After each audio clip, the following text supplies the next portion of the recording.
makes a lot of sense and gives a lot of happiness to continue discussing this pastime over and over again.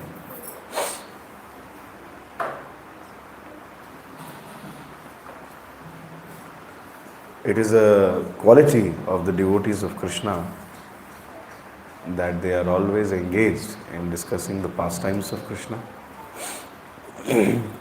And they get a lot of happiness and they get complete satisfaction of heart by discussing this over and over again. Kathyantascha mam nityam tushyanti cha ramanti cha. That is what we are going to do today. Nobody can properly describe the Damodara Lila. Even Ananta Shesh cannot properly describe the Damodara Lila. So needless to say that what we are going to discuss here is also not a complete account. But we all can try. Just like different birds have different capacities to fly. And every bird tries to cover the sky or go as high as possible. But the sky is unlimited. Similarly, different practitioners of Krishna consciousness, they try to glorify the Lord according to their capacity. Shukdev Goswami has a capacity. Srila Prabhupada has some capacity. So they all have tried to glorify the various acharyas. They have tried to glorify as much as is their capacity. But Krishna, by himself and his pastimes and the pastimes of his devotees, they are all unlimited. So we will also make some insignificant effort to glorify Krishna and this beautiful Damodara Lila according to our capacity. So can we start? All of you have read the Damodara Ashtakam and you must have read the translations and meditated upon it also. Satyavrat Muni has very perfectly described the essence of the entire Damodara Lila. This Damodara Lila happened when Krishna was around 3 years old. And it happened on the day of Deepavali. Generally, Krishna had now started walking and he had made some friends. He had started talking also. So every day he used to step out of his house in the morning and go to the houses of different people, steal butter, break some things,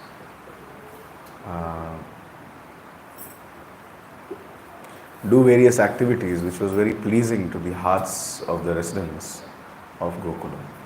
My voice is audible to everybody? Huh? You can hear everybody?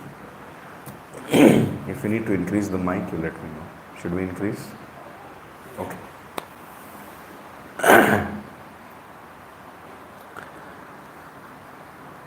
So, Gokul, as the name says, Gokula, it's a place where many cows are residing.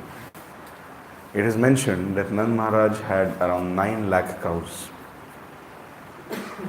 You know what is really needed to take care of cows? Krishna says in the Bhagavad Gita, the Vaishyas or the businessmen, what is their only business? Krishi, Goraksha, Vanijyam, Vaishya Karma, Swabhavajam. So the Bhagavad Gita says that these 3 things the Vaishya class people or the business category people should do. What are the 3 things?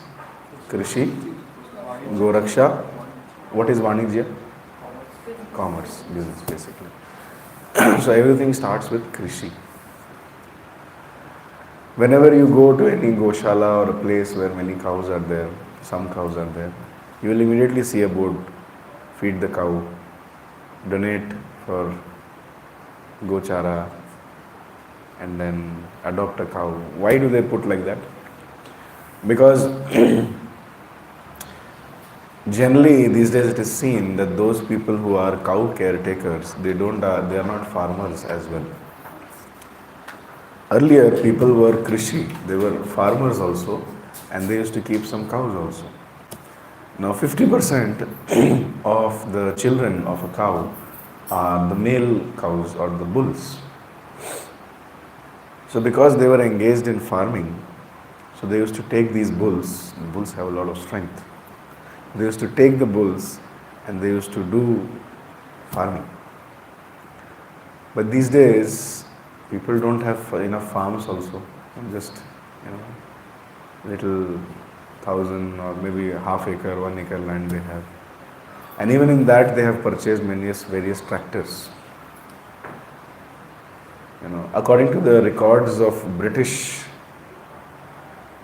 150 years ago, the agricultural production of India was at least 50 times more than what it is now.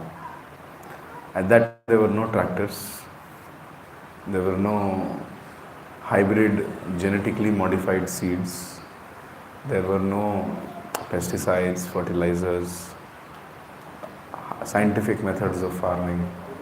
People had bulls and they were just trying to do some farming. So this is a very, very great secret, that if the land is thumped by the cows and the bulls, the land becomes very fertile.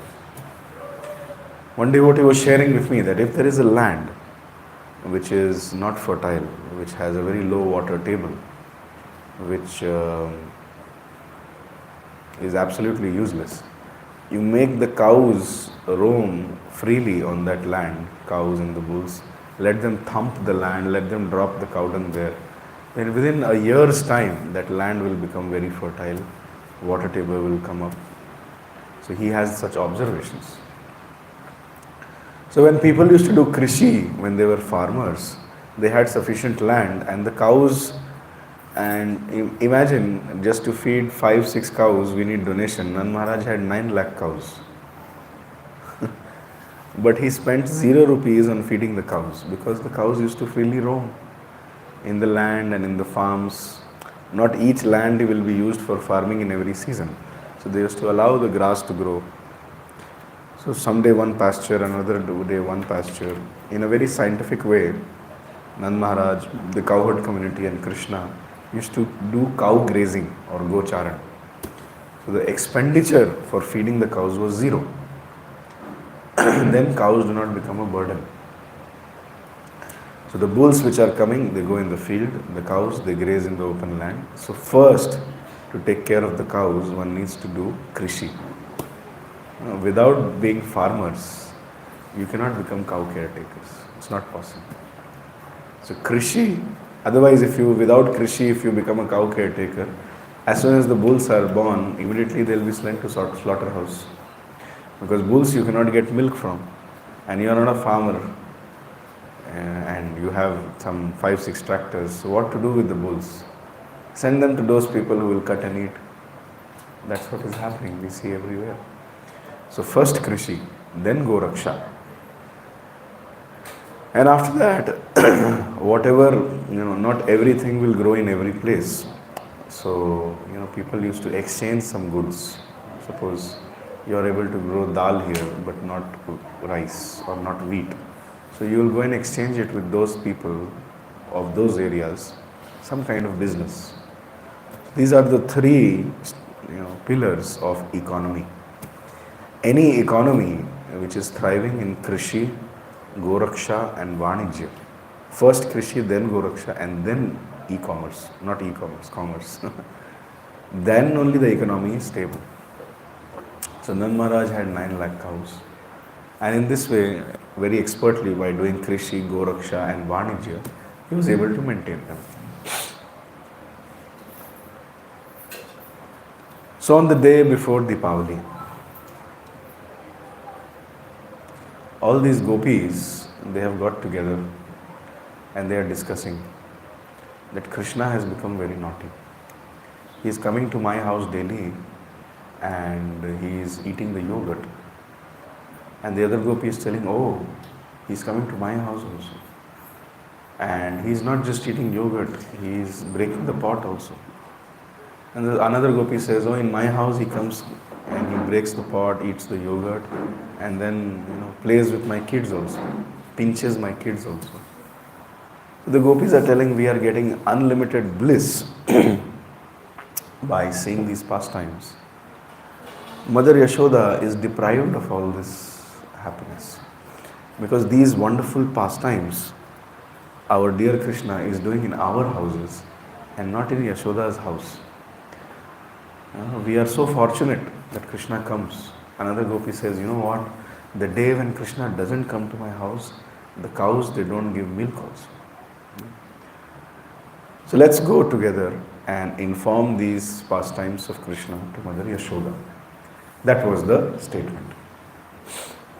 But then how can we go and inform?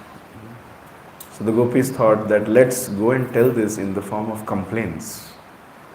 And that is a good excuse. We can tell our house people also that we are going to complain about Krishna. And then in this way we will enter the palace of Nand Maharaj and make these complaints.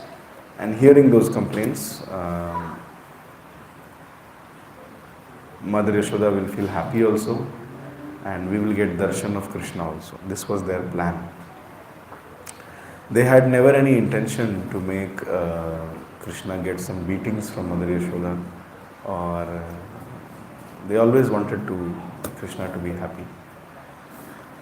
So they went to Nand Bhavan saying, the queen of Vraja, the queen of Gokul, please come out. We have to lodge some FIR against Krishna. So at that time Krishna was sitting in the lap of Mother Yashoda and she was feeding him. And Krishna was very innocently looking at everybody and he was saying, hello, thank you for coming. And Mother Yashoda said, okay, tell me, what do you want to say? So they said that we have 15,000 complaints against Krishna. So Mother Yashoda was surprised that how can you have complaints? My son is such a nice son. He's the prince of Gokul. He's the best boy. Everybody loves him so much. And you people have complaints? They said, yes, we have complaints. What are the complaints? Complaint number 1, FIR number 1. He comes to our houses and he opens the calves, and untimely the calves go and drink milk, and that is not good for the cows. Because the cows by nature are greedy, and if they end up drinking more milk, it will spoil their stomach. And that also, we are not talking about 5 cows or 10 cows. We are talking about lakhs of cows. So if Krishna opens the rope of all the calves, it takes half a day to bring back the cows. So, and we have other household duties to do. We have to take care of so many things. So it is not helping us. So Mother Yashoda is saying, although she is feeding Krishna, but she is not looking at Krishna and not scolding him. She is trying to defend Krishna. That if he is opening, he is just a small child, 3 years. What? He has no intelligence. If he is opening the calves, why don't you scold him? Stop doing it. So the gopis said, FIR number 2. When we scold him, he scolds us back. He says that what is the harm if I open your calves? Your calves will drink the milk of the cow and they will become strong bulls or strong cows. Then for whose benefit I am opening these calves?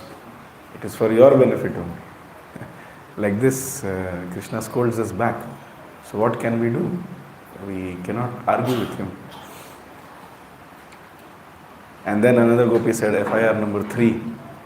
After opening the calves, when we become busy with the calves, he enters our houses and tries to steal the butter and the yogurt which we have made freshly.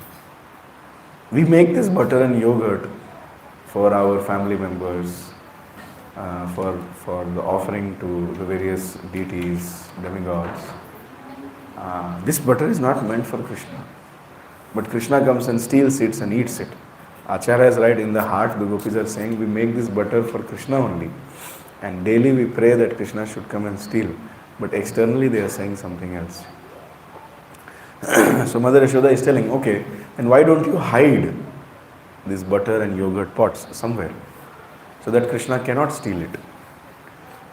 FIR number, what is the number now? 4. FIR number 4. We hide it, but the problem is, Mother Yashoda, the way you decorate your son every day with so many ornaments, especially that gem which is there on his chest, even when we hide it in a dark place, as soon as he comes there, the whole place gets lightened up. And with that power of the jewels, he is able to find where is what. Srila Prabhupada explains that it is not the gems which are shining, but the gems, when they touch the body of Krishna, they start shining. Krishna is the source of all effulgence. FIR number 5. The Gopi, Mother Yashoda says, and then, okay, then why don't you hang it on a high spot so that a 3-year-old boy cannot reach it and get it. They said, FIR number 5. We do that, but then your son brings, he doesn't come home. He has made a gang now. And there are many, many boys, including Balram and other people. Some boys take the charge of guarding the door, some boys take the charge of, taking care of the monkeys. Some boys, they become a ladder, and then Krishna comes and then he climbs the ladder and then he takes the pot and eats from there. FIR number 6. If he is simply eating, we don't mind. If he asks for a plate and if he eats nicely, wipes his hand in the napkin and goes away, we don't mind. But he doesn't eat in a plate. To eat first, he breaks the pot. And then he'll eat, and his habit is that once his hand is wet, he'll go to the wall and he'll wipe his hands on the wall, on the pillar. Sometimes he comes and wipes his hand in our saris. So it is very difficult. It's very difficult. Mother Yashoda says, okay, if the 3-year-old child is so naughty, why don't you hang it even higher? So that these boys, how much ladder they'll make? There is a limit to it. You hang it more high. So then FIR number 7 comes is, no, he is carrying a stick also these days. Like Udupi Krishna you have seen. So he is carrying a stick also. And then he'll make a ladder and then make a hole in the pot. And from that hole he will take butter, drink. And these days, other than the boys, he has started bringing monkeys also. And he feeds the butter to the monkeys. Hare Krishna. So he feeds the butter to the monkeys, and when the monkeys and the boys have eaten sufficiently, and when the monkeys are burping, and they are lying on the floor saying, enough, we have eaten so much, then he says, this butter is so useless that even monkeys don't like it, and then he throws the butter everywhere in the house. So these many FIRs are happening. And just like all of you are feeling happy and smiling, Mother Yashoda was also feeling happy. That just see how my child has become so intelligent. He is doing such nice activities. So these complaints were going on. And Mother Yashoda didn't say anything to Krishna. So these gopis, they did their complaints and they gave happiness to Mother Yashoda. And they got darshan of Krishna. And now they thought, okay, let's go back. So as they are going back, Krishna is doing like this. That no matter what you tell my mother, she will always take my side. So Krishna, Mother Yashoda, however, she started thinking that there must be some problem, All these gopis, they are coming and saying so many things about my son, who's the prince of Gokul, who's the future king of Vraja. These are not good things which a young boy should learn who's about to become a king. So what is the reason why he is stealing? So here comes the science of cooking. The science of cooking is, Lord Chaitanya has said whoever eats anything which is not cooked by devotees with love for the Lord, food which is not cooked by devotees, if someone eats that, then their mind will never be able to be focused on Krishna. Now, some people say, "Arey, we are vegetarian. What is we are making vegetarian food." But if they are not devotees of Krishna, the food which they make is useless. And if we eat that, it is going to be a serious problem. Our mind will not focus on Krishna. Similarly, sometimes we find things which are vegetarian without onion, garlic. We try to bring them from outside and offer it to the Lord. That is also not good. Srila Prabhupada strictly told that make fresh food and devotees should cook and with love and devotion, and that should be offered to Krishna. Because whoever is cooking, their consciousness gets transferred in the food. Whoever is cooking, their consciousness gets transferred in the food. So I explain this by this example, like suppose you want to eat rotis or whatever, rice, lemon rice, whatever, and you ask someone who loves you to cook. For example, let's say if your mother is there, and if you can ask your mother that please cook some lemon rice for me, or please cook some roti for me. So while cooking, what she will think? My son is going to eat, and after eating he will feel happy. My daughter is going to eat, after eating she will feel happy. This food she likes to eat, and this food will nourish my son. And so much love and affection, and while thinking like this she will make. So when you will eat that lemon rice or roti, you will get nourished. The food which she has made will love you back. But let's say if you have a servant in your home who really doesn't like you, and every day he makes, let's say, 20 rotis, but today you have told to make him make 30 rotis, with what consciousness he will go and make?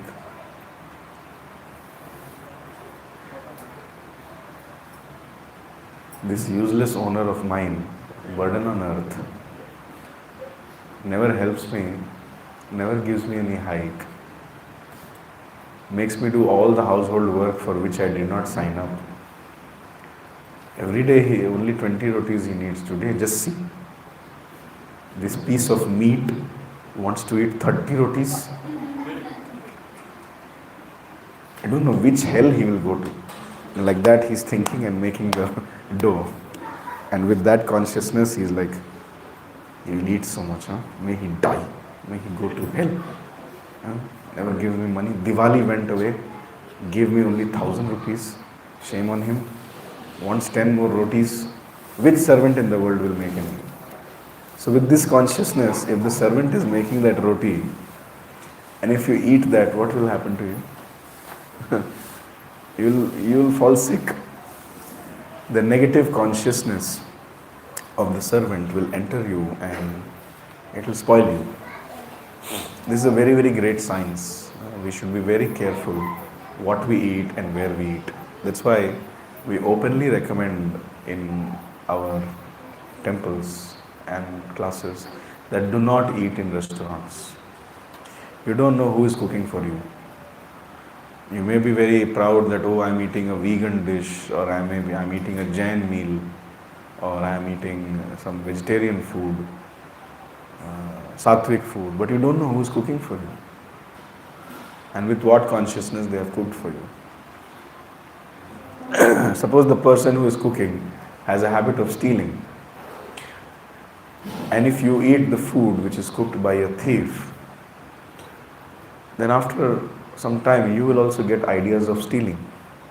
That's how it works. That's the science of cooking. So Mother Yashoda was thinking like this. Mother Yashoda had 4 kinds. She is the queen of Gokul, so she'll be having many servants.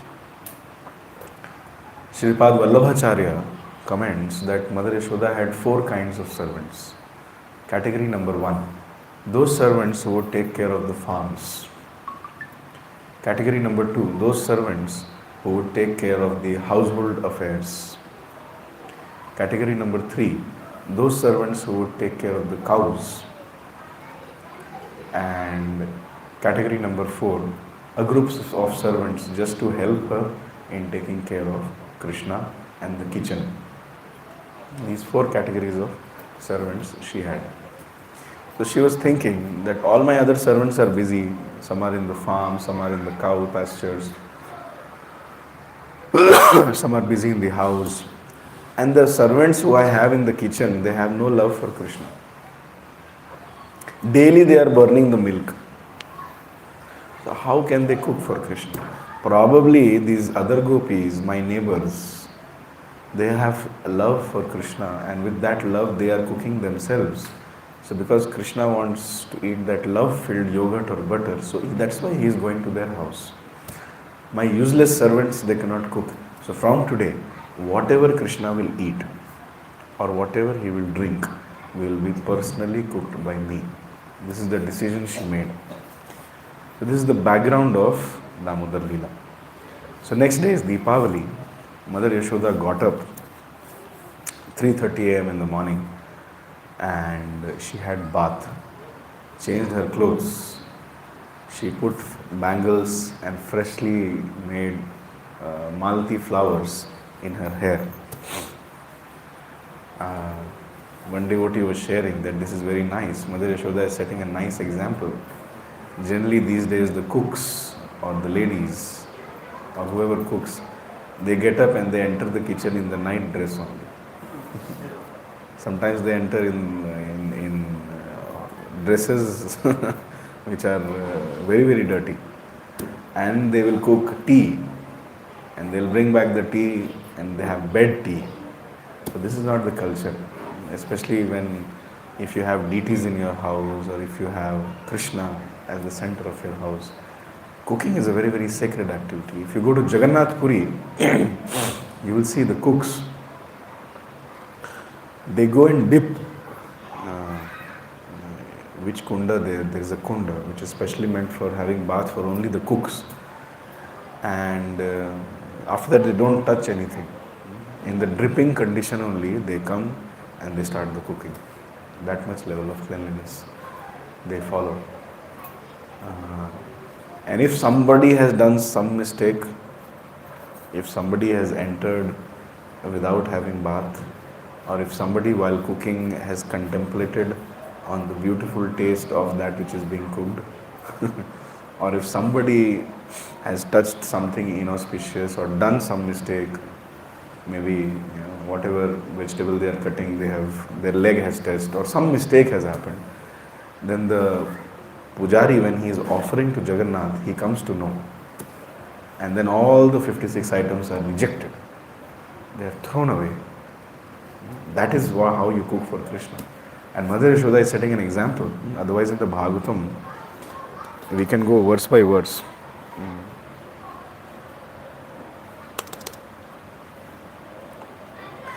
It is very clearly mentioned that Mother Yashoda, what she is doing.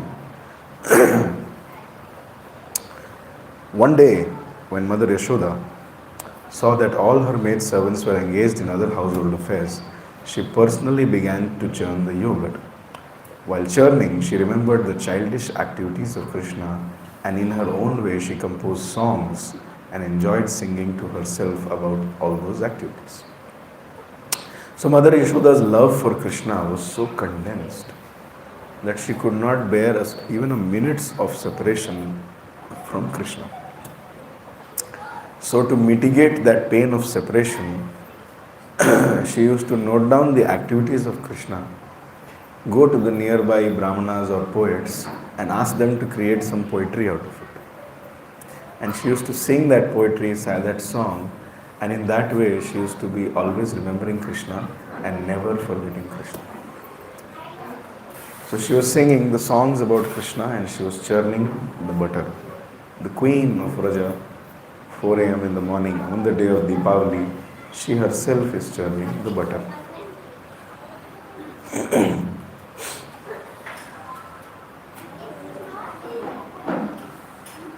The full description is given.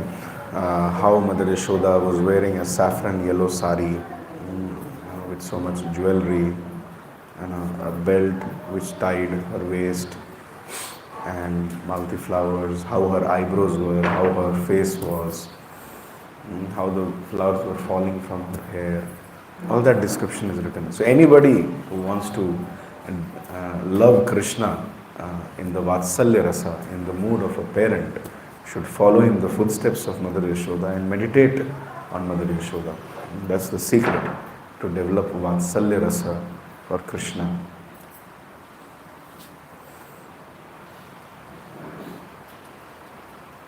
It is mentioned here in the Krama Deepika, it is mentioned that Yashoda's complexion was blackish, and when she was churning the butter, because of the effort or the endeavor of churning, perspiration was coming out on her face and head, and her hair, which was more black than the rain cloud, the flowers were falling from the hair. That's the description. So generally, Lord Krishna doesn't wake up so early, but today, seeing the pure devotion of his devotee Mother Yashoda, how nicely she is remembering Krishna, how nicely she is churning butter with so much love. When somebody does pure devotional service with a desire to please Krishna, Krishna himself comes to relish that pure devotional service. Krishna, it is mentioned that Krishna wakes up at that time and looks for Mother Yashoda, and when she is not there, he understands, oh, she is making butter for me, very nice. And then he goes there and he becomes stanyakama, that means he becomes desirous to drink milk from the breast of Mother Yashoda. And then he goes there and he sees Mother Yashoda is churning the yogurt pot, and he stops the churning rod. And he says, I don't know how he says, maybe he's saying some way. He expressed that I'm hungry and I want to drink milk. So again, Mother Yashoda became very happy. Just see how intelligent my child has become. He wants to get my attention, he's not crying. He wants to get my attention and drink milk. So he knows that first he has to stop me from whatever I'm doing. And immediately, in order to stop me, he's not pulling my sari, he's not pulling my hair. He's simply stopping the churning rod. See how intelligent my son has become. Like that Mother Yashoda is thinking. And then she embraces Krishna, and then she starts feeding Krishna. One Acharya gives very nice commentary that there was a competition going on between Yashoda and Krishna. When Mother Yashoda is feeding milk to Krishna, as the milk is entering the mouth,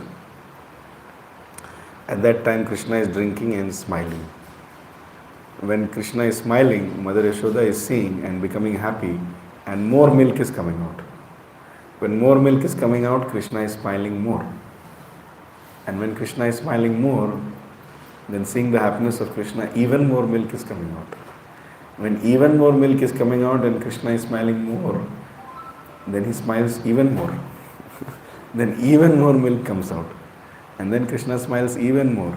And then even more milk comes out. So like this unending competition is going on. We see the pastimes of Krishna in other places. For example, in the Krishna Lila, when the Govardhan Lila is happening, he ate all the food cooked by all the residents of Vraja, and still he is telling, Anyor, Anyor, bring me more, bring me more. So who can satisfy the hunger and thirst of Krishna? Nobody. Even an ocean of milk cannot satisfy the thirst of Krishna. We can well imagine how much milk was coming out from the body of Mother Yashoda. And Krishna was unlimitedly drinking it and unlimitedly feeling happy, and Mother Yashoda was unlimitedly giving milk out of love and affection to Krishna. This competition is mentioned by the Acharyas.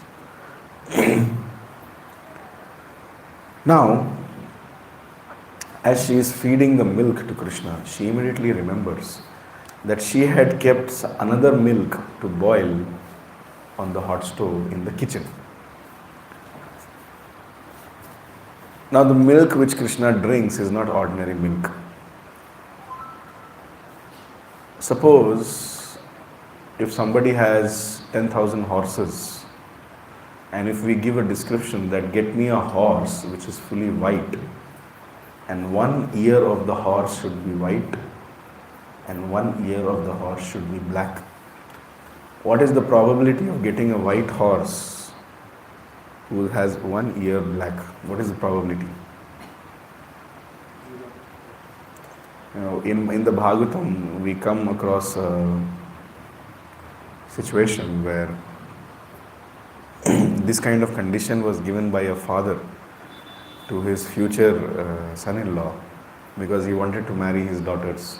So father was not ready to give away his daughters. So he gave this condition that get me 1,000 horses which are fully white and which have one ear black and one ear white. That person was, if I am not wrong, Saubhari Muni. But Saubhari Muni went to Varuna and Varuna created such horses and deer. So then when the father-in-law saw, whose name was Mandhata, that this person is very influential, and then he married his daughters to him. But just like getting a horse with one ear white and one ear black is very rare. So similarly, Nand Maharaj had lakhs of cows. And amongst those cows, there were few cows who were of very, very special category. Their name was Padma Gandha cows. Why they were called Padma Gandha? Because the milk which they used to give, it had the aroma of a freshly grown lotus flower. Have you drank such a milk? Milk which has the aroma and the color of fresh blue lotus.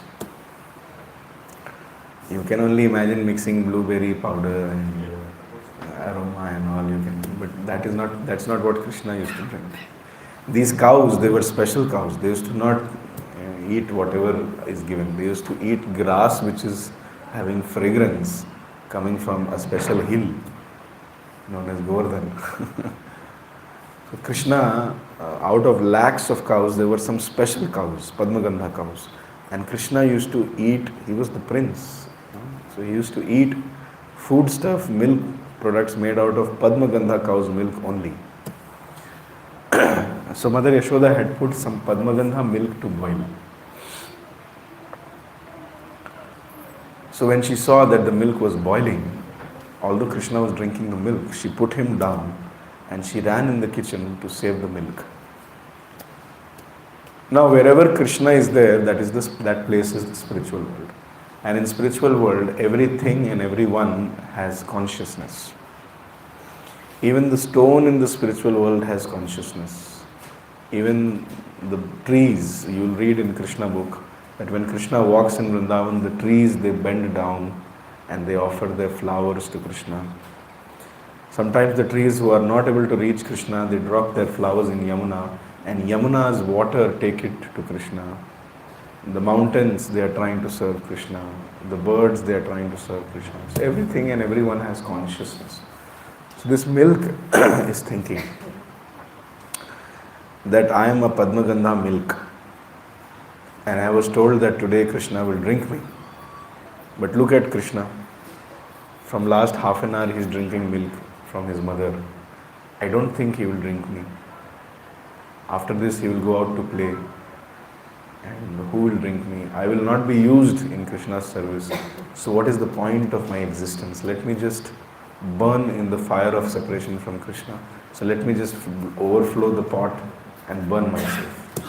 That's how this milk was thinking. But Mother Yashoda ran to save the milk. The Acharyas, especially Vishwanath Chakravarti Thakur, gives 3 reasons why Yashoda did this. Reason number 1.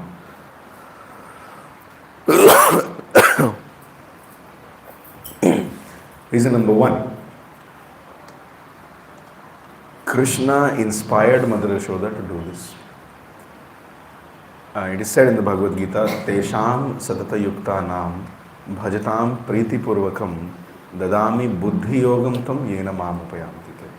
Those who love me with affection and serve me, Tesham satata, those who continuously and eternally serve me with love and affection, Priti Purvakam, Dadami Buddhi Yogam. I give them the inspiration, I give them the intelligence by which they can serve me and come back to me. So Krishna inspired Mother Yashoda to get up and go and save that milk. Second reason which the Acharyas give is that devotees, when they are trying to serve Krishna, they have various services, and devotees have the freedom to prioritize the services. Mother Yashoda was thinking that if Krishna's milk gets spoiled, this Padmagandha cow's Padmagandha milk, if it gets spoiled, what will Krishna eat? What will he drink? Whole day he will be starving. This is not good. I cannot see my son starving. So like that she was thinking. And then she prioritized the saving of milk to serving Krishna. And the third reason which the Acharyas give is, Mother Yashoda was thinking that my son is the prince of Gokul, the prince of Vraja. Everything in Gokul, everything in Vraja belongs to Krishna. The cows belong to Krishna, the milk belongs to Krishna, the yogurt belongs to Krishna. These useless gopis who are coming and complaining that Krishna is stealing the yogurt, they don't know that their yogurt also belongs to Krishna. Krishna is the boss. But my son is very young now. He doesn't know how to protect his property. So as long as he doesn't know how to protect his interests and how to protect his property, on behalf of my son, being his guardian, I should protect the wealth of Krishna. This Padmagandha milk is Krishna's wealth. So for the interest of Krishna, I should go and save this milk. And so these were some of the reasons which the Acharya gives. Vishwanath Chakravarti Thakur says that until and unless someone has developed unadulterated love for Krishna, they cannot understand why Mother Yashoda did this. Only those who purely love Krishna will be able to understand. So anyways, she goes there to save the milk, and Krishna feels happy, and Krishna is satisfied, and Krishna thinks that my mother is such a pure devotee. I need to do something so that the whole world will glorify her. So what should I do? I am very happy, I am very satisfied. I want to glorify my devotee, so let me start crying. Now this is very, very inconceivable to understand. When Krishna is happy, he cries. And when he is not happy, he smiles. For example, in this Damodara Lila, Krishna is happy, so he is crying. And when he goes to Mathura, and when the elephant Kuvalyapida and the wrestlers Chanur, Mushtik, Shal, Toshal are standing in front of him, and when he is fighting with them, they are not trying to fight with him with a desire to please him. But Krishna is deriving some, pleasure.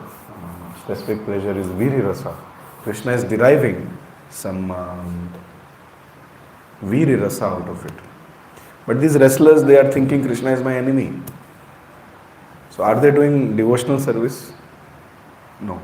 But Krishna is smiling, showing that, yeah, I am so happy. I am getting some chivalrous pleasure out of fighting with you. But here Krishna is fully satisfied. Although Krishna is Atmaram, although Krishna is Aptakam, a person who has no desires unfulfilled, and actually who is completely satisfied, he is crying. And he is fully happy, but he is crying. Now see how Krishna reciprocates. Suppose you are doing some project. Project for Krishna. Let's say you are building a temple for Krishna. And Krishna is thinking, oh, my devotee is making a temple for me. He is such a nice devotee. Now I want to glorify that devotee. So let me spoil his temple project. You'll never understand. But this is how Krishna works. Mother Yashoda got 3:30 a.m. in the morning, got up, and she is churning butter out of yogurt made out of Padmagandha cow's milk. And she is doing all this for Krishna on the day of Deepavali.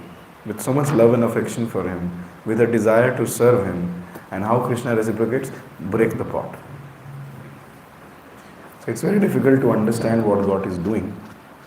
So the only thing which we can do is whichever situation, whatever circumstances Krishna puts us in, we have to accept it as his mercy, as his Mahaprasad. So later on, when Mother Yashoda is there in the kitchen trying to save the milk, Krishna becomes angry, he's crying, he becomes angry, he bites his bimba red lips with his pearl white teeth. You can imagine. Red lips being bit by the white teeth. Acharya's comment that by doing this, Krishna showed that the red color represents mode of passion and the pearl white teeth, they represent Shuddha Sattva. Krishna is in control of all the mode of passion, ignorance and goodness through his Shuddha Sattva nature. And then he took a stone and without making a noise, with his hand and that stone, he made a hole in the pot of the yogurt which was being turned into butter. And all the milk started coming out. And then he walked into the storeroom where butter which was made yesterday was kept, and he was crying and he was eating that butter. Mother Yashoda came out and she saw that her effort is fully spoiled. The milk is spilt off and some footprints are there, and she could make out where Krishna has gone. She could understand that her son, who was not fully satisfied by drinking her milk and who was angry at him being left alone in the middle, has broken the pot. Mother Yashoda puts her forefinger on her nose and starts laughing, thinking, just see how intelligent my son has become. This is how mothers always feel. Whatever their son will do, just see how intelligent my son has become. But then another thought comes to her mind, that my son is the prince of Gokul. People have started complaining about him. People have, he is being called a butter thief, friend of monkeys. These are not good names. And now you see, in my house only he has started all this theft and dacoity, and he's breaking things here and there. So I should try to discipline my son so that he becomes a good person in the future. With this intention, Mother Yashoda said that today I need to punish him. So she peeped in that room and then she saw that Krishna was crying and eating the butter at the same time. He's crying and he's eating the butter. And he's thinking that now my mother will punish me. So he's looking every time very anxiously hither and thither, saying that, oh, my mother should not come and hit me. Then he sees that some monkeys come. So then Krishna takes up another pot of butter and signals the monkey that let's go out. So from that room he goes into the backyard of his house, and then a wooden grinding mortar was kept there. Sometimes to scare the crows and the birds and the pigeons, it is kept in an overturned fashion with a pot on top so that it looks like some person. So Krishna removed the pot from the overturned wooden grinding mortar and he climbed it and sat on it and signaled all the monkeys to stand in one straight line. How many of you can tell the monkeys to stand in one straight line and they will listen to you also? Mother Yashoda is thinking, because my son is a friend of monkeys and because his nature is like a monkey, so all the monkeys also listen to him. And without making any noise, without speaking anything, he was giving the butter to the monkey and then he was signaling them, and then that monkey would go left hand side, next monkey will come. And then the next monkey was being given butter. Then he goes to the other side, next monkey comes. And the monkeys are standing and eating the butter, and then they are again going behind and again joining the queue. This was going on. And Mother Yashoda is seeing all this and she's again thinking, just see How intelligent my son has become. So, every day Nand Maharaj used to leave the house at 5 a.m. And he used to take his walking stick with him. But today he forgot his walking stick.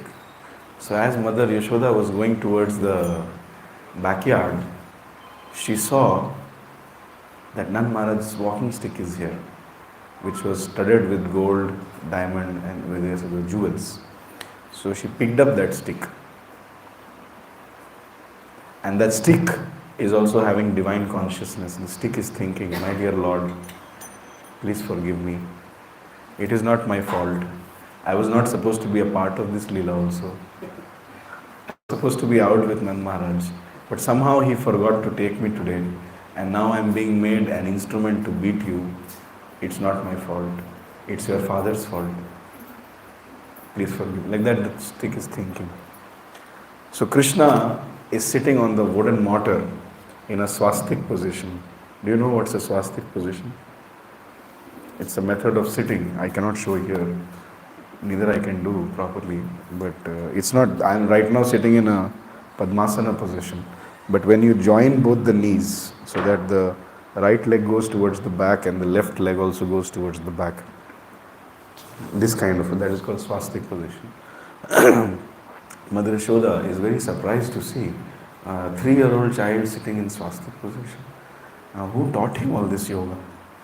And then the demigods are seeing all this and laughing, and then the Mother Yashoda doesn't know that Krishna is Yogeshwar. He is the master of all yoga. Nobody needs to teach him anything. And then, very slowly and silently, she's walking with the stick in her hand without making any noise, and she's going to catch Krishna. Everybody is stunned. Lord Shiva is stunned. Lord Indra is stunned. Brahma is stunned. Saraswati is stunned. Everybody is seeing, अब क्या होगा? भगवान मार खाएंगे. Lord Krishna will be beaten up now. That personality who has bound up everybody starting from Lord Brahma to the blade of grass, will he be bound up today? Will he be beaten up today? Like that everybody is thinking. And Lord Krishna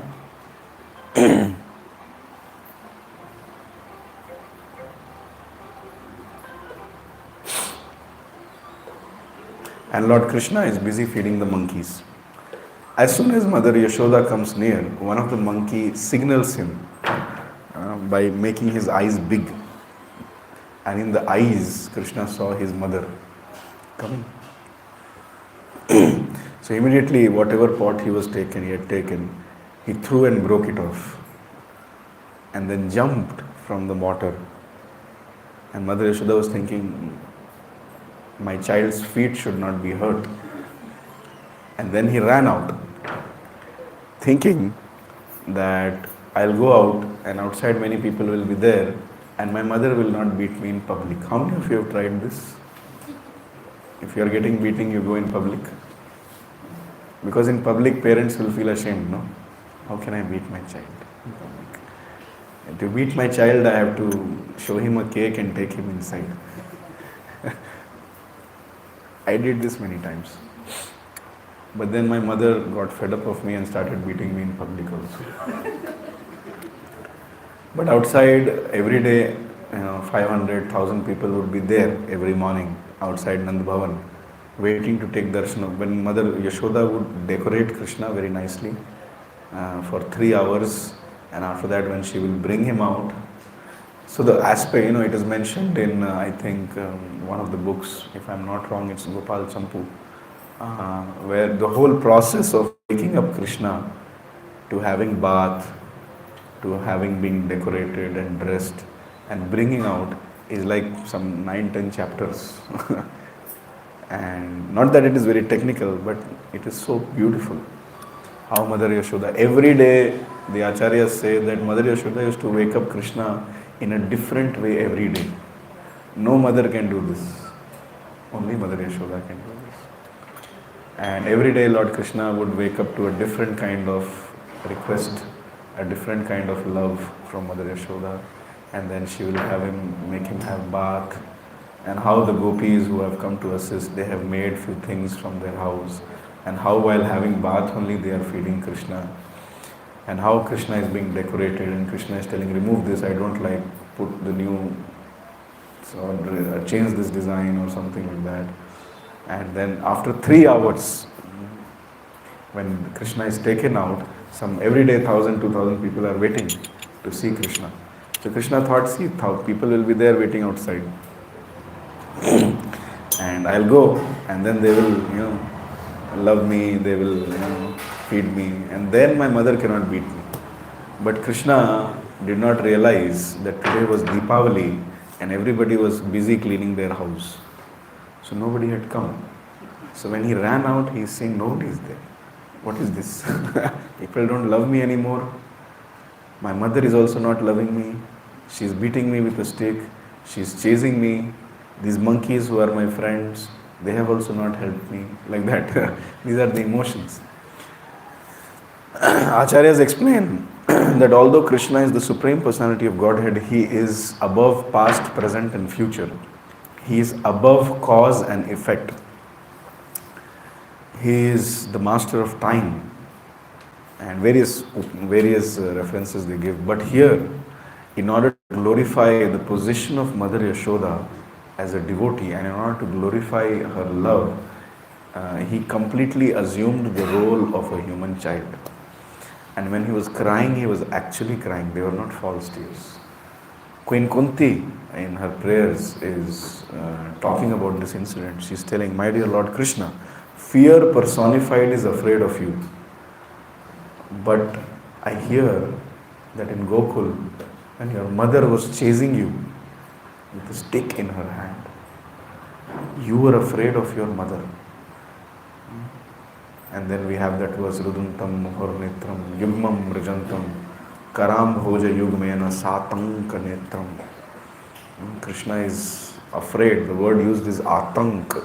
We all know who is an Atankvadi, terrorist. Terror. Krishna was terrified by Mother Yashoda. And he is crying, rubbing his eyes, and the mascara is fully spread on his face. And his neck, which is like a conch shell with 3 lines on it, is vibrating, moving very quickly due to quick breathing, due to crying. This is not fake crying, this is original crying. And he's running. Mother Yashoda is chasing him. Who can catch Krishna? Nobody can catch Krishna.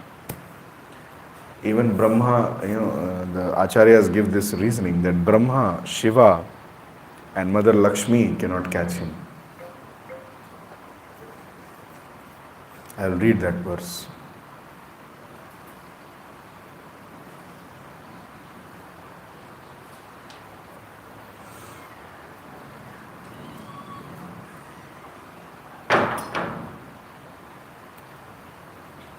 Yeah. When Lord Krishna saw his mother stick in her hand, he very quickly jumped from the mortar and began to flee as if very much afraid. Although the yogis tried to capture him as Paramatma by meditation, desiring to enter the effulgence of the Lord with great austerities and penances, they failed to reach him. But Mother Yashoda, thinking that the same Supreme Lord is his son only, began following Krishna to catch him. While following Krishna, Mother Yashoda, her thin waist overburdened by her heavy breasts, naturally had to reduce her speed. Because of following Krishna very swiftly, her hair became loose and the flowers in her hair were falling after her. Yet she did not fail to capture Krishna. The point which is being told here is with an intention, with a particular intention, Shukdev Goswami is speaking these verses. The intention is that not only did Yashoda catch Krishna, who cannot be realized by the best of the yogis, she also scolded Krishna. The yogis cannot catch Krishna, but Mother Yashoda caught Krishna. And personalities like Brahma, Shiva, and Lakshmi are always praising Krishna, but that same Krishna is being scolded by Mother Yashoda with a stick in her hand. And Krishna, who instills fear in the heart of fear personified, is now afraid in front of Mother Yashoda. With this intention, to draw this contrast, Shukdev Goswami has spoken this verse. So with his left hand, Rudantam Muhurnetram Yugmam Rajantam Karam Bhoja Yugmena Satam Kanetram. With his left hand he is crying, and Mother Yashoda has caught him with the right hand. His right hand she has caught, and with the stick she is trying to threaten him. Nobody can catch Krishna except Krishna wants to be caught. So he was completely controlled by his mother's love, and the mother caught him and tried to scold him. Vishwanath Chakravarti Thakur gives the conversation between Mother Yashoda and Krishna.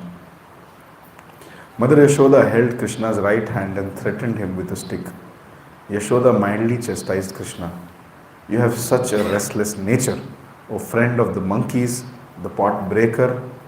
Where will you get butter today? Now I shall bind you so that you cannot steal butter and eat it with your friends. Are you afraid now? Are you thinking that I am going to beat you with this stick? And while saying like this, she lifted her stick. Although Mother Yashoda would have never beaten Krishna, but just to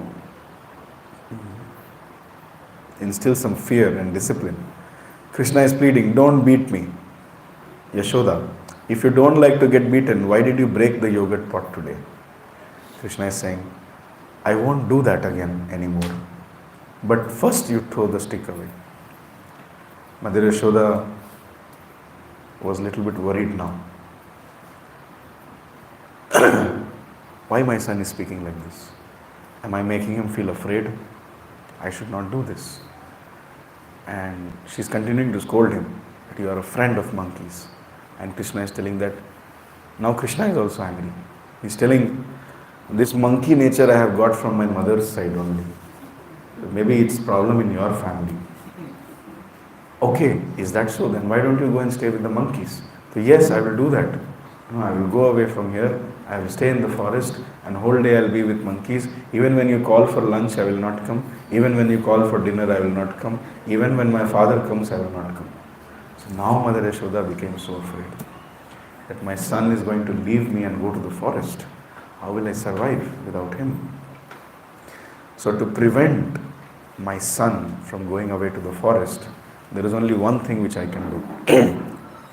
She threw the stick away, and she decided that the only way I can keep him in the house is to tie him to a wooden grinding mortar. Everybody talks how powerful Krishna is, but Mother Yashoda doesn't care for all that. All she knows is this is my son, and I have to take care of my son. So now,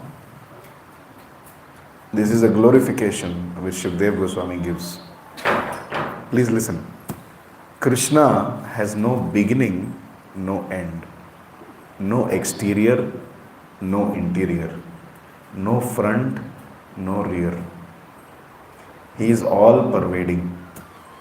He is not under the influence of time. There is no difference. For him, there is no difference between past, present and future. He exists in his own transcendental form at all times. Being absolute, beyond relativity, he is free from distinctions between cause and effect. Although he is the cause and effect of everything. That unmanifested person who is beyond the perception of senses has now appeared as a human child, and Mother Yashoda, considering him her own son, is trying to tie him to a wooden grinding mortar with a rope. Now this is inconceivable. It is not possible. Somebody who has no exterior or interior, front or back, beginning or end, how we can tie that person? In a later chapter we will see that Mother Yashoda has got another FIR and that Krishna is eating mud. And she opens the mouth of Krishna, and inside the mouth of Krishna, she doesn't see just one universe, she sees many, many universes. So, how can a small rope, which is within one small universe, tie a person who is the shelter of all universes? Is it possible? Humanly, intellectually, is it possible? No, it's not possible. So that is why Satyavrat Muni says, Namaste stu dhamne spurat dipti dhamne. Namo, what is the next line? Namo, last, Namo. Last line, last paragraph. Namaste stu dhamne spurat dipti dhamne. Namo dvaya. What is it? I'm just missing. Let's see. No, that's the third line. Tvadiyodarayatha vishwasya dhamne. Yes. So Yashoda did not buy the unlimited Supreme Lord with any limited rope. Mother Yashoda bought or tied the unlimited Supreme Lord with her limitless love. So that's why when Krishna is about to be tied, Krishna doesn't desire to be tied. Krishna is the board of many, many energies. Parasya Shaktir Vividhaiva Shruyate. Krishna had already made a plan that day that I have to go to this house, break this pot,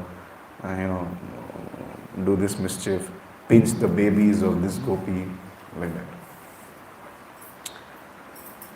So as soon as he desired that, okay, I don't want to be tied, that is called Satya Sankalpa. When Krishna decides something, it just starts happening. So the Satya Sankalpa Shakti got awakened inside Krishna.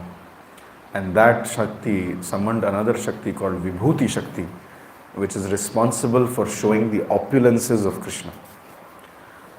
So Mother Yashoda desired to tie Lord Krishna. And then she got a rope and she is trying to tie him, but the rope is falling 2 fingers short. By this time the other gopis have come. Krishna is, while he's being tied, he's crying and he's calling, just see how my mother is cruel. Just see, she is beating me. Just see, like that. But Mother Yashoda has decided that today is enough is enough. So she's trying to bind Damodara. Give me a minute. Excuse me for the throat.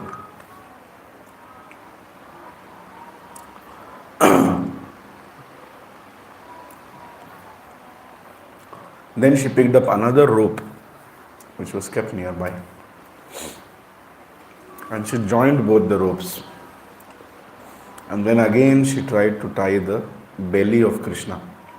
But again the rope fell short by 2 fingers. Mother Yashoda is feeling amazed. It is described that Mother Yashoda did not give up. She continued her selfless endeavors with a desire to serve Krishna, with a desire to discipline Krishna for his well-being, with so much pure devotion in her heart. It is said that she joined 150 ropes.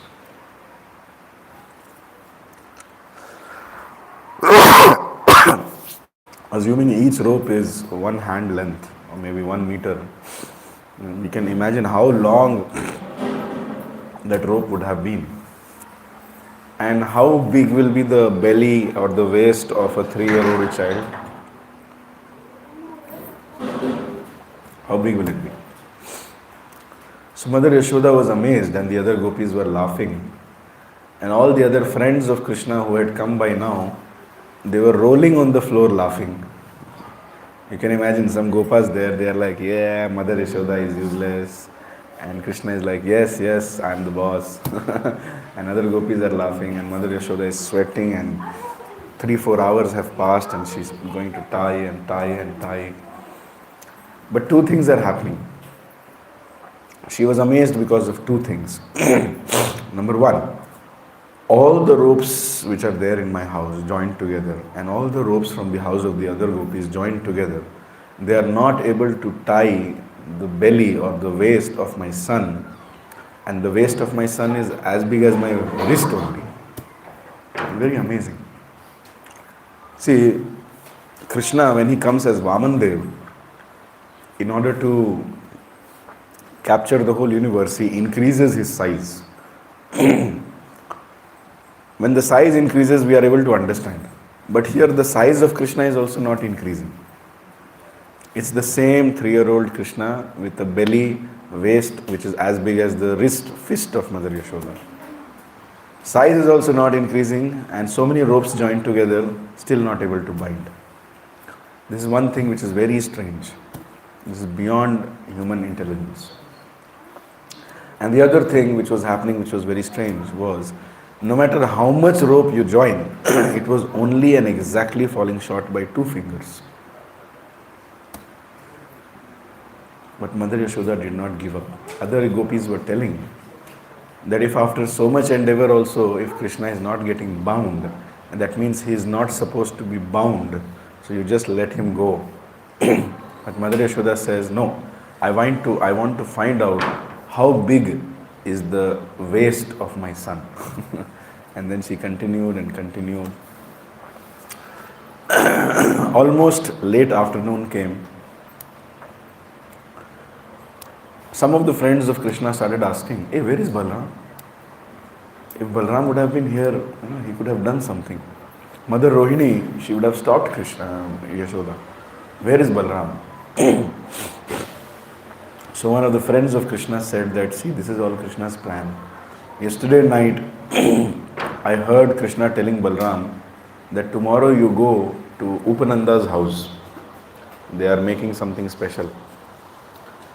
And go and play there with your mother. So this is all Krishna's plan. Acharyas explain that Krishna wanted to do this Damodara Lila. In the presence of Balram, it wouldn't have happened.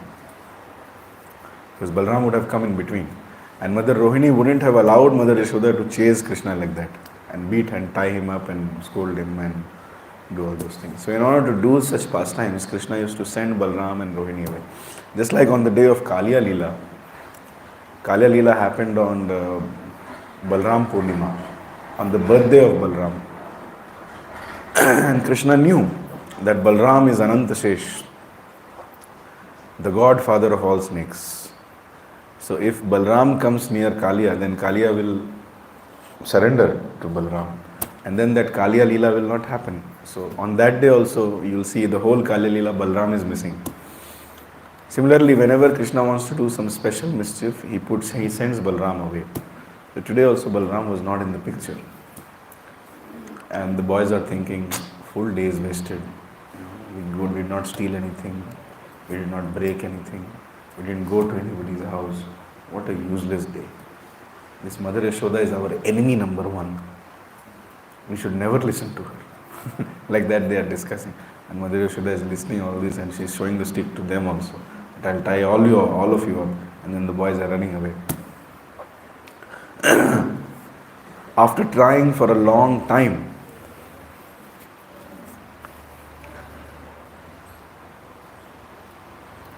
another Shakti of Krishna came or surfaced itself. That is called as Kripa Shakti, the mercy potency of Krishna. When this Kripa Shakti comes up, all the other Shaktis go to sleep. Krishna's name is Acyuta because he never falls down from his position of giving protection and maintenance to his devotees. And he is ready to do or sacrifice anything for that purpose. Krishna has various potencies and various names and various qualities, but he is ready to give up all his qualities, but he can never give up his quality of being Bhakta Vatsal. Take the example of Mahabharata. Krishna, who is the supreme absolute truth, has taken a vow that I will not lift any weapon in Mahabharata. But when he sees his dear devotee Arjuna in danger of death, He doesn't consider what the world will call him. Just like in Yashoda, Damodara, Lila, he's not thinking what the world will call him. The world may say, oh, your God is a thief. Oh, your God is a monkey, friend of monkeys. Oh, your God is restless. Oh, your God is afraid of his mother and he cries. He doesn't care all this. He only wants to glorify his devotee, Mother Yashoda. Similarly, although Krishna is Satyavan, the supreme absolute truth, and he didn't care for the fact that the world will later blame him for breaking his promise, but to protect his devotee, Arjuna. It is said that Arjuna was constantly fighting with Bhishma, and then he became so tired because Arjuna was not putting his full heart. He used to respect Bhishma, and Bhishma was overpowering him with full potency. One drop of sweat came in the forehead of Arjuna, and Krishna could not tolerate that. My devotee is sweating. He is about to be killed. I will not let this happen. And then he just jumped from the chariot, picked up a broken chariot wheel, and just like a lion rushes towards an elephant to kill it, Krishna was roaring and rushing. His upper garment fallen down, bluish black curly hair flowing, little bit dust of the battlefield on his face, and one or two perspiration droplets. With the last bird in beauty. He is running with reddish eyes in anger towards Bhishma, and Bhishma is so happy. He has put down his bows and arrows and he is telling, come and kill me. This is what I wanted. And Arjuna also runs behind him and holds his thighs. That, my dear Lord, don't do this. You have taken a vow not to kill anybody. Don't do this. But Krishna is so much in that ecstasy of saving his devotee. It is mentioned that he dragged Arjuna. Krishna dragged Arjuna while Arjuna is holding his thighs. He dragged him for several meters in the battlefield, in the rage, in the transcendental rage of killing Bhishma. So that is Krishna. In the same Krishna, this Kripa Shakti, this Bhaktvatsal nature came up. And then he saw two things. He saw the Bhakta Nishtha of Mother Yashoda, and then he thought his own Nishtha, that is Swanishtha. Meaning to say, he saw the pure devotional endeavor from the side of Mother Yashoda, the parishram from the side of Mother Yashoda. And he thought that this is very nice. I should honor this pure devotional endeavor which is being done by my pure devotee. And then he decided to be bound. So this is Bhakti Nishtha, Swanishtha. The two fingers short represents the Bhakti Nishtha and the Swanishtha. Bhakti Nishtha means if we want to tie Krishna, or if we want to express our love to Krishna, or if we want to serve Krishna, two things have to be there. Number one, Bhakti Nishtha. That means there should be a pure devotee who's trying to serve Krishna with a desire to please Krishna and is not ready to give up irrespective of the results. This is Bhakti Nishtha. And Swanishtha means Krishna will also never give up his Bhaktvatsal nature. When he will see this pure devotional selfless efforts from the side of the devotee, his causeless mercy will automatically come out. The Acharyas use the word causeless, means there is no cause. There is no reason why he becomes merciful. He is naturally merciful. So Swanishtha, that is his Nishtha.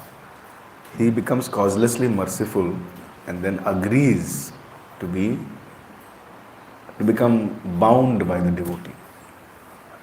So in any endeavor, two things are needed. Number one, a pure devotee should try to serve Krishna with a desire to please Krishna without the nature of giving up irrespective of results. And number two, Krishna should also desire that seva and should become merciful on that devotee. Without these two things, without the Bhakti Nishtha and the Swanishtha, no endeavor in Krishna consciousness becomes successful. We have to try our best without giving up, with a desire to please Krishna, and Krishna should also be merciful on us. This is the whole science of the rope always falling 2 fingers short. And then Krishna decided to get bound by Mother Yashoda. And then he got bound also. And then finally she bound him. And this is something which is unheard of. Never before Krishna decided to get bound, and nobody in the whole creation could have bound him. But it has happened.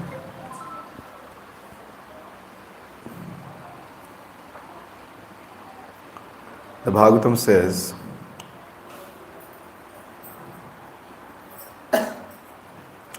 glorifies Mother Yashoda.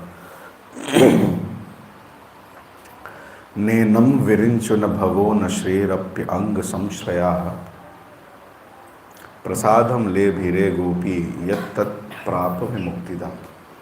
Neither Lord Brahma, nor Lord Shiva, nor even the goddess of fortune Lakshmi can obtain the mercy which Mother Yashoda got from Krishna.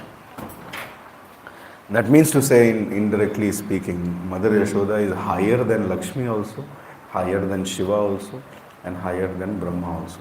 That is why in Damodar month, we keep Mother Yashoda also in the altar and worship her also. Before worshipping Brahma, before Shiva, before Lakshmi, worship Mother Yashoda. That is the message which is being given here. However, the word has reached as soon as all these boys who were rolling on the floor laughing, when they saw Krishna is bound.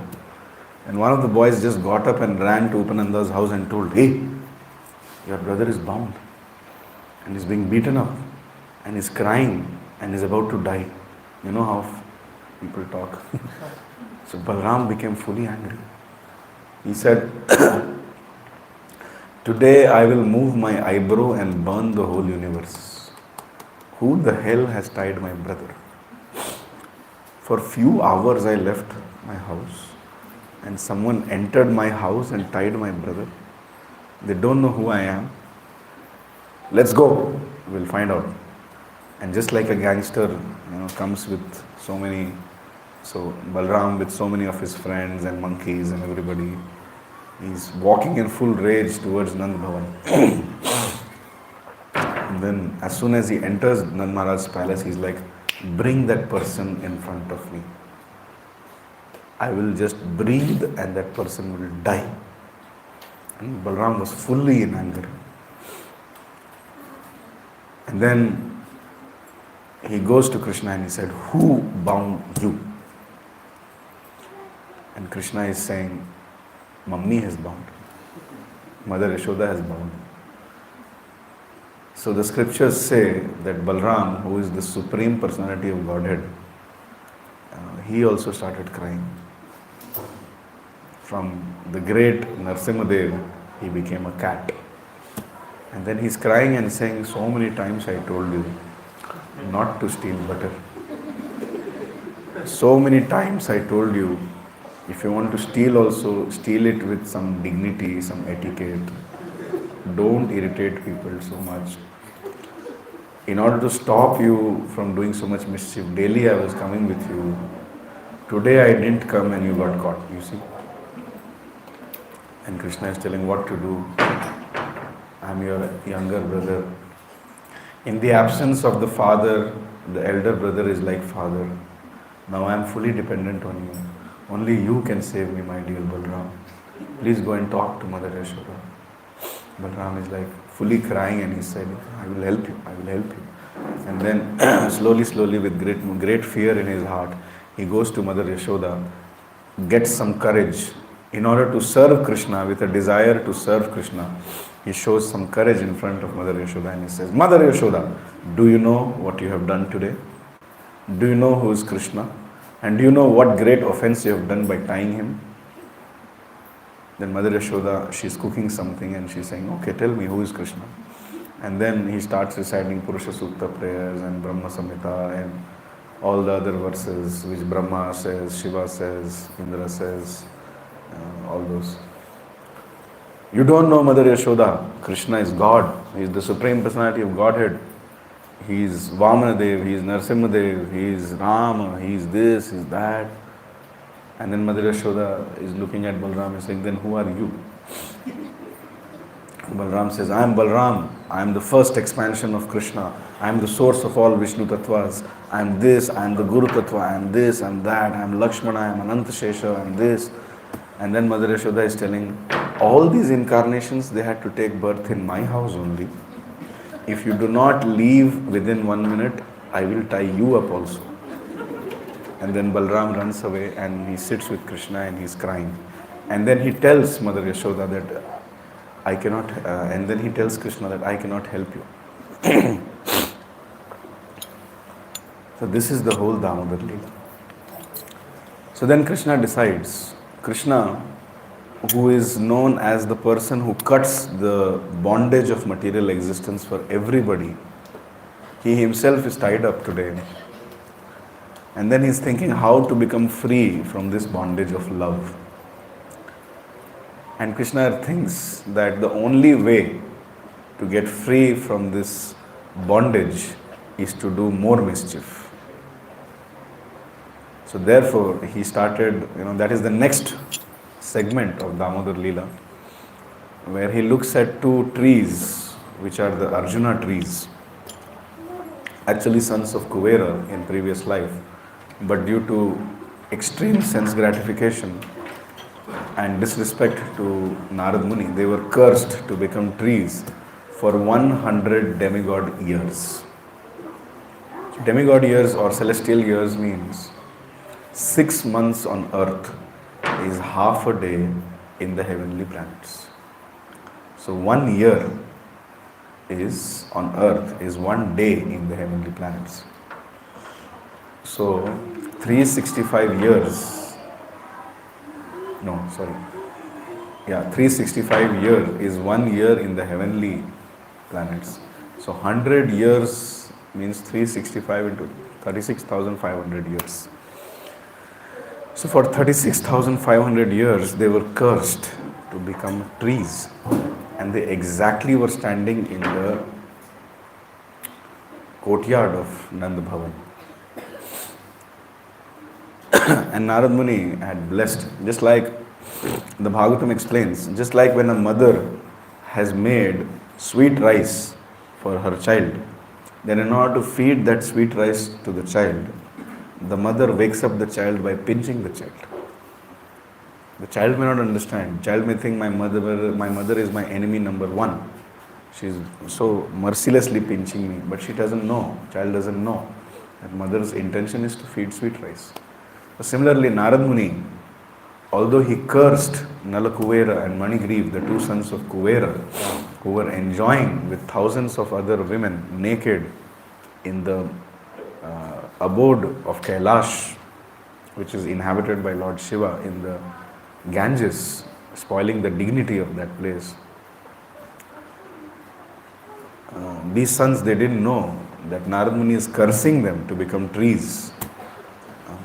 But ultimately, he wants them to get mercy of Krishna.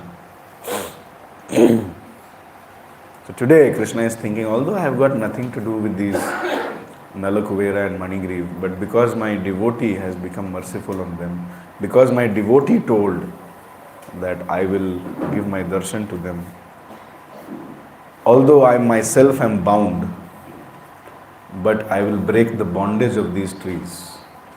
And thinking like this, he thought that let's give more trouble to Mother Yashoda.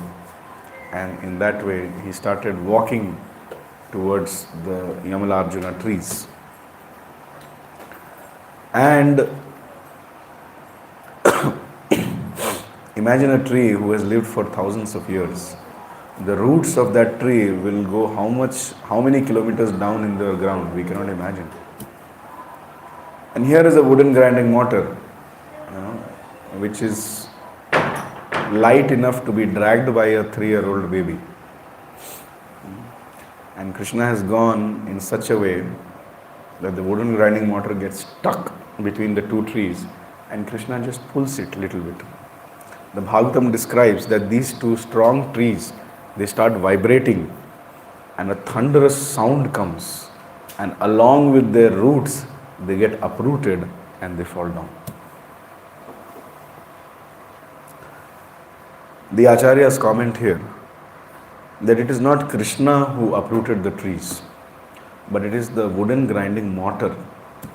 And what was the speciality of wooden grinding mortar? The direction in which Krishna was walking, the wooden grinding mortar was following.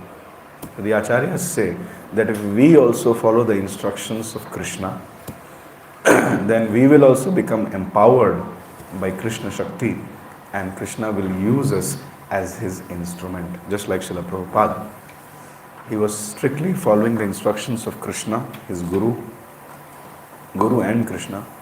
So he became empowered by Krishna Shakti, and Krishna used him as an instrument to save the whole world. So the Acharyas are so amazing. They are giving full credit to the wooden grinding mortar. Even now when we go to Vrindavan, we find that wooden grinding mortar, which is 5,000 years old, still there. And people touch it, worship it. So they pull it out, and then these Nalakuvera Manigiri, they get liberated.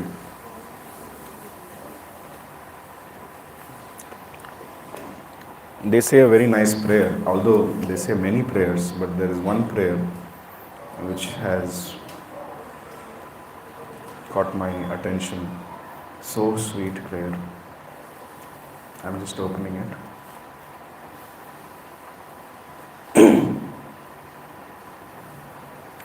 Vani gunan kathane shravanam kathayam hastau cha karmasu manas tava padayornah smrityam shirastava nivasa jagat praname drishti satam darshanestu bhavatanunam. Like this they pray. Listen to this prayer. Nalakuvera and Manigiri, after being liberated, they are praying. Henceforward, may all our words describe your pastimes. May our ears engage in oral reception of your glories. May our hands and legs and other senses engage in actions pleasing to you only. May our minds always think of your lotus feet. May our heads offer obeisances to everything within this world, because all the things are also your different forms. And may our eyes see the forms of the Vaishnavas, your devotees, who are non-different from you. So all of us should aspire like this. So when Krishna heard this prayer, he became very happy. And then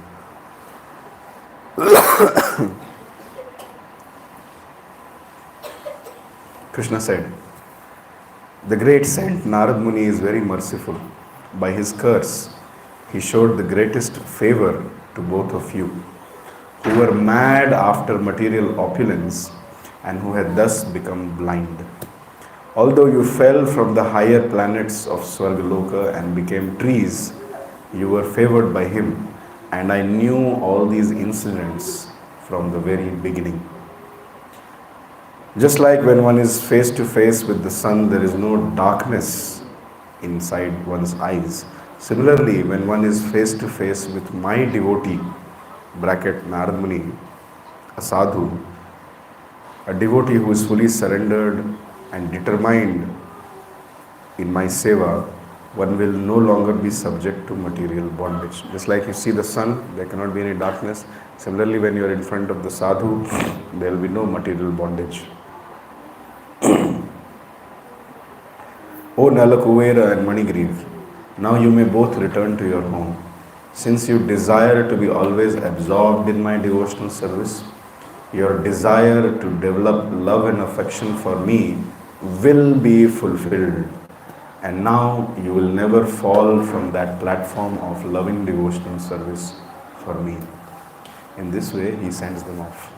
Now, all the friends who were rolling on the floor laughing, they are coming, and two of them who are around 3 years old only, they have seen all this happening.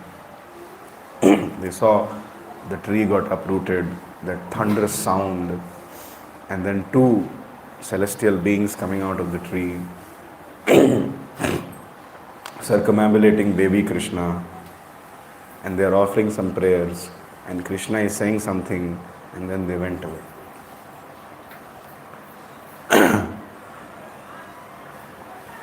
So by this time, everybody in Vrindavan is thinking, oh, what has happened? So much sound has come.